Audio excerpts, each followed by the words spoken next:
అండి welcome back to my channel Yadadri అమ్మాయి. Yes ఈరోజు మన ఛానల్లో వచ్చేసి చూడండి ఎగ్ చారు అయితే చేస్తున్నాము. ఈ ఎగ్ చారు అయితే ముందుగా మేము ఈ విధంగా ఎగ్స్ని ఉడకబెట్టి పొట్టు తీసి పక్కకు పెట్టుకున్నాము.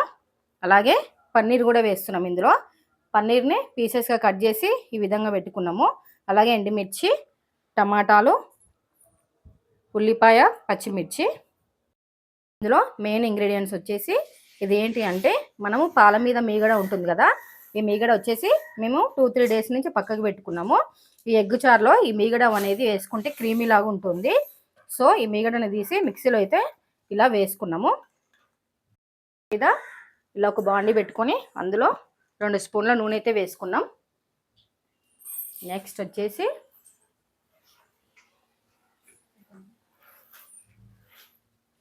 అంటే ఈ ఆయిల్లో ఎగ్స్ని వేయిస్తున్నాం అన్నమాట. కొంచెం పసుపు,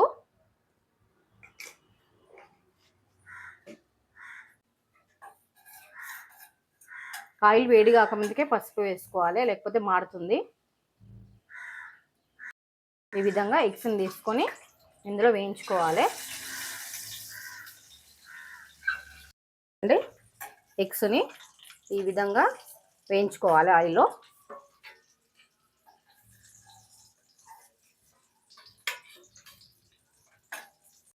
అదే ఆయిల్లో ఇంకొంచెం నూనె పోసుకోవాలి. చూడండి నూనె వేడైంది కదా, అందులో 2-3 కట్ చేసిన పచ్చిమిర్చి వేసుకోవాలి. పచ్చిమిర్చి వేగింది కదా, ఇందులో ఇప్పుడు ఉల్లిపాయలు,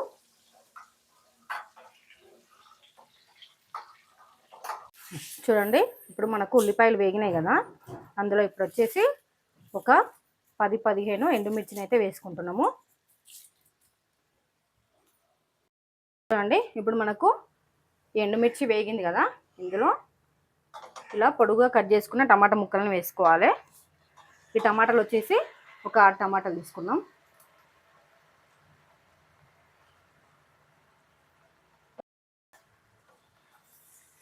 టమాటాలు వేసుకున్నాం కదా, అందులో తగినంత ఉప్పు వేసుకోవాలి. ఇలా ఉప్పు వేసుకుంటే టమాటాలు తొందరగా మగ్గుతాయి కదా, సో అందుకే. చూడండి ఇందులో ఉప్పు వేసుకున్నాం కదా, ఇప్పుడు ఒక పన్నీర్ పీస్ అయితే మేము తీసుకున్నాము. అందులో ఇలా చిన్నగా పీసెస్ కట్ చేసి పన్నీర్ని కూడా అందులో వేసుకోవాలి. ఇప్పుడు ఇందులో ఇవన్నీ కలిసే వరకు కలుపుకోవాలి. చూడండి ఇందులో పన్నీర్ గిట్ల అన్నీ వేగినాయి కదా, ఇప్పుడైతే స్టవ్ ఆఫ్ చేసుకొని ఇవన్నీ పక్కకు పెట్టి చల్లగా చేసుకుందాం. చూడండి ఇవన్నీ చల్లగానే కదా, ఇప్పుడు మిక్సీ పట్టుకోవాలి. ఇందులో చూడండి ఇదైతే ఇలా మిక్సీ పట్టుకున్నాం కదా, ఇప్పుడు అదే ప్యాన్లో మరి కొంచెం నూనె వేసుకొని అందులో జీలకర్ర వేసుకోవాలి. 2-3 ఎండుమిర్చి, 3 రెమ్మల కరివేపాకు, మనం మిక్సీ పట్టుకున్న పేస్ట్ ఉంది కదా, ఇప్పుడు అదే నూనెలో వేసుకోవాలి. ఇంత ముందుకు టమాటాలు వేసినాం కదా, ఇప్పుడు కొంచెమే వేసుకోవాలి ఉప్పు. అలాగే ఇందులోనే చిటికెడు పసుపు, 2 స్పూన్ల కారము, కొంచెం గరం మసాలా. కారము, ఉప్పు, గరం మసాలా ఉంది కదా, ఇవన్నీ వేసుకున్నాక చూడండి సిమ్లో ఉడికించుకోవాలి. చూడండి ఈ విధంగా మనకు ఉడికే ఆయిల్ అనేది పైకి వచ్చినాక ఇప్పుడు అదే మసాలాలో మనం ఇందాక మిక్సీ వేసుకున్నాం కదా, అందులోని కొన్ని వాటర్ వేసుకొని ఇందులో పోసుకోవాలి. మనకు తగినంత గ్రేవీ మాత్రం పలసగా ఉండకూడదు, చిక్కగానే ఉండాలి. ఇగో ఇంత చిక్కగా ఉండాలి గ్రేవీ, మరి పలసగా కూడా ఉండకూడదు. ఇంతే. మనము ముందుగా ఎగ్స్ని ఇందాక ఫ్రై చేసుకున్నాం కదా, ఆ ఎగ్స్ని ఇందులో వేసుకోవాలి.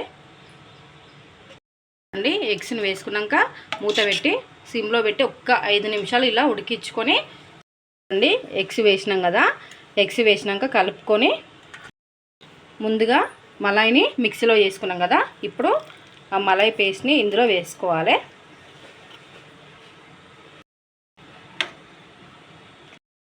ఇప్పుడు మనము మలాయి పేస్ట్ వేసుకున్నాం కదా, ఇప్పుడు కొత్తిమీర ఉంటే కొత్తిమీర వేసుకోండి. మా దగ్గర కొత్తిమీర లేదు కాబట్టి మేము వేసుకోవట్లేదు.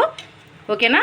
ఇది ఇంకొక 5 మినిట్స్ సిమ్లో పెట్టి మనము మూత పెట్టి ఉడికించుకోవాలి. మన ఎగ్గు పన్నీర్ పులుసు అయితే రెడీ అయిపోయింది. ఓకేనా.